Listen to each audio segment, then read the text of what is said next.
Olá, benditos! É com muita alegria que nós estamos começando a nossa nova série, 42 dias entendendo o sofrimento de Jó. E eu gostaria de chamar a sua atenção para um detalhe. Aqui no canal Bendito você vai encontrar uma outra série de 13 estudos sobre o livro de Jó com o título Por que Sofremos? O link está aparecendo aqui na sua tela. Mas como nós estamos gravando a sequência dos livros da Bíblia, capítulo por capítulo, nesta série que nós estamos começando hoje, nós vamos abordar os 42 capítulos do livro de Jó. Vamos lá então? O livro de Jó provavelmente é o livro mais antigo da Bíblia. O estilo do hebraico usado nele é tão antigo que em alguns lugares não se sabe o significado exato de algumas palavras, tendo que ser entendida pelo seu significado geral dentro do texto. O autor e a data são incertos, mas parece se encaixar melhor dentro do período patriarcal entre Abraão e Isaque, mas que só foi escrito na época de Moisés, segundo a tradição judaica. Jó é o primeiro livro poético da Bíblia e apresenta ao leitor a ideia da poesia hebraica que envolve a repetição e a combinação de ideias. Alguns pensam que a história de Jó é uma alegoria, ou seja, que não foi uma história real. Mas a Bíblia nos mostra que Jó foi tão real quanto Noé e Daniel. Ele viveu na terra de Uz, que estava situado no lado leste de Canaã. A maioria dos estudiosos concorda que Uz ficava na região de Edom. O livro de Jó é um livro universal e discute sobre um assunto milenar, o sofrimento humano. É claro que ele não traz todas as respostas, mas as longas discussões que são encontradas no livro nos trazem algumas verdades bem significativas. É um livro diferenciado porque é o único livro da Bíblia que aborda o problema do mal, filosofando sobre dois questionamentos principais que são: por que os homens sofrem e por que eles sofrem como sofrem? Os 5 primeiros versículos do capítulo 1 de Jó nos mostram um homem bom vivendo em um universo pecaminoso. E nestes poucos versículos nós encontramos 3 fatos importantes a respeito de Jó. O primeiro fato diz respeito ao seu caráter. O versículo 1 nos traz 4 descrições sobre os aspectos do caráter moral e espiritual de Jó. Primeiro diz que ele era um homem íntegro, ou seja, era um homem maduro, equilibrado e sem qualquer hipocrisia. Segundo, ele era um homem reto. Em outras palavras, ele não se desviava dos padrões de Deus. Terceiro, ele era um homem temente a Deus, ou seja, ele se conduzia com prudência para não quebrar as regras morais e espirituais, porque ele sabia que Deus é amor, mas também é justiça. Em quarto lugar, Jó se desviava do mal. Esse era o alicerce do seu caráter. Ele aplicava todo o seu conhecimento para não se envolver com o pecado. O segundo fato importante na vida de Jó diz respeito à sua família. Ele tinha uma boa esposa, 7 filhos e 3 filhas, todos adultos, morando em suas próprias casas. Eles formavam uma família feliz, sem preocupação financeira, todos saudáveis, ou seja, para a mente de um hebreu, Jó tinha todas as indicações de uma vida abençoada por Deus. E eu gostaria de abrir um parêntese aqui para falar aos pais de filhos adultos.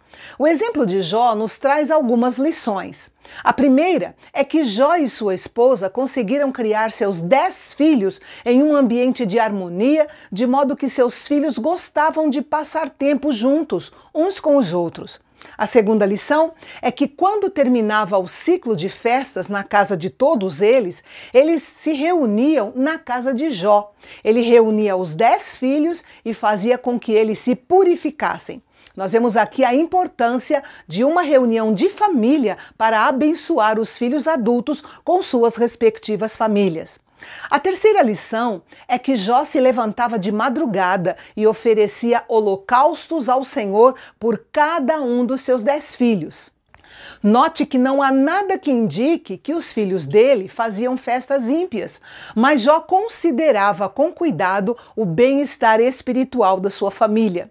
A quarta lição que nós aprendemos é que Jó mantinha esse padrão com relação aos seus filhos, que funcionava como uma espécie de trava de segurança contra o pecado.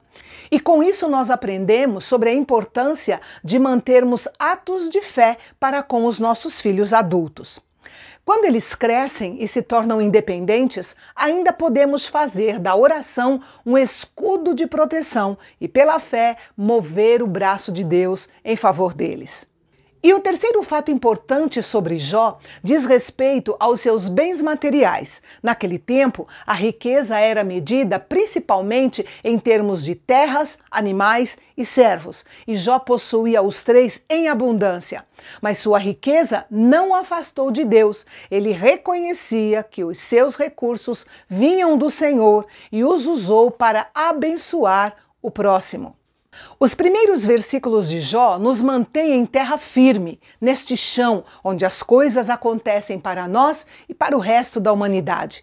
Mas logo em seguida, nós somos lançados sem aviso prévio para as regiões celestiais e começamos a assistir de camarote o que está acontecendo ali, como se nós estivéssemos num teatro ou numa sala de cinema. E a cena que nós vamos testemunhar acontece no mundo invisível, mas é absolutamente real e será conduzida pelos pesos pesados do mundo espiritual, Deus e Satanás. No versículo 6, lemos que os filhos de Deus, ou os anjos, dependendo da tradução, vieram apresentar-se diante de Deus. O autor descreve uma cena que era comum na corte real do Antigo Oriente. O rei sentado no trono e os seus filhos, que normalmente ocupavam muitas das atividades privadas e públicas, que vinham prestar contas ao seu pai para que ele estivesse ciente de tudo o que estava acontecendo no seu reino. O autor então nos conta que Satanás também compareceu diante de Deus para dar o seu relatório de atividades. Só que ele não tinha nada lá muito inspirador para dizer sobre as suas atividades. Ele se mostrou como uma espécie de vagabundo espiritual, muito diferente do modo agressivo que nós vemos no Novo Testamento. Ali, na sala do trono, no céu, o autor nos permite visitar e ouvir Deus e Satanás conversando, nos dando a informação de quem foi que causou a destruição na vida de Jó e por que ele teve permissão para fazer o que fez. Sem essa informação, provavelmente nós teríamos a mesma postura que os amigos de Jó tiveram mais tarde. Essa cena na sala do trono de Deus nos ensina 4 verdades relevantes. A primeira verdade, e também a principal delas, é que Deus é soberano e os anjos fazem a sua vontade e prestam contas de tudo para ele. E nem mesmo Satanás pode fazer coisa alguma sem a permissão divina. Ele sabe muito bem quem manda. A segunda verdade, sobre o acesso de Satanás ao trono de Deus, a Bíblia não deixa muito claro, mas é preciso considerar que Deus é onipresente e que para entrar na sua presença, a pessoa pode estar em qualquer lugar do universo. Alguns comentaristas acreditam que, ao que parece, Satanás teve e terá algum acesso à presença de Deus conforme ele permitir até a volta de Cristo, conforme nós entendemos em Apocalipse capítulo 12, versículo 10, a segunda parte do versículo que diz: "Pois foi expulso o acusador de nossos irmãos, o mesmo que os acusa de dia e de noite diante do nosso Deus." Talvez, em uma escala bem menor, o drama que se desenrolou no mundo espiritual a respeito de Jó também aconteça diariamente na vida dos fiéis de todas as eras. A terceira verdade é que Deus não encontrou qualquer culpa em Jó. Satanás aproveitou o momento em que Deus estava elogiando Jó para questionar sua fidelidade num ataque direto a Deus. É como se ele dissesse para Deus assim: "E tu achas que ele é todo certinho em troca de nada? É claro que ele anda direito. Ele está o tempo todo coberto das tuas bênçãos e da tua proteção. Mas tira a muralha de proteção montada em volta dele, que tu vais ver se ele não te amaldiçoa." É muito importante nós compreendermos que não foi algo errado na vida de Jó que levou Deus a permitir o seu sofrimento. Deus quis silenciar as acusações de blasfêmias de Satanás e provar a fidelidade de Jó independente das circunstâncias. E uma quarta verdade que nós vemos nesse diálogo na sala do trono é que Satanás não pode tocar em um cristão sem a permissão divina e que Deus é poderoso para ainda assim transformar as maldições em bênçãos. Por isso, mesmo não tendo resposta para muitas coisas que acontecem na nossa vida, nós devemos andar pela fé, como Jó, adorando a Deus e dizendo: bendito seja o nome do Senhor. Tendo a permissão de Deus, Satanás maximizou seu trabalho e causou uma catástrofe na vida de Jó. No espaço de algumas horas, ele perdeu seus bois, seus servos, suas ovelhas, seus camelos, seus 7 filhos e suas 3 filhas. Ao saber das notícias das suas perdas, Jó se levantou e, em sinal de tristeza, rasgou as suas roupas e rapou a cabeça.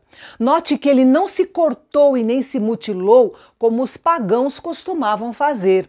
E mais, no meio do seu luto, Jó decidiu adorar a Deus. E o diabo, que esperava ouvir Jó blasfemando, teve que ouvi-lo bendizer o nome do Senhor.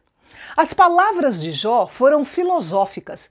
Ele reconheceu que o homem é mais do que as coisas que reúne em torno de si.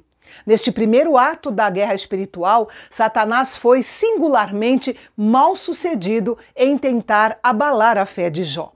Satanás não sabia, mas provocando todas aquelas tragédias, ele estava construindo um pedestal no qual Deus colocaria o seu servo Jó para que fosse olhado com admiração por milênios. Quantos fiéis ao longo dos séculos têm sido consolados na sua angústia através da história da paciência de Jó? Mas as coisas ainda estavam longe de terminar. No capítulo de amanhã, nós vamos ver que Satanás volta a se apresentar diante de Deus e então acontece o segundo ato da guerra espiritual. Não perca, é amanhã aqui no canal Bendito, o canal de Fala Fácil.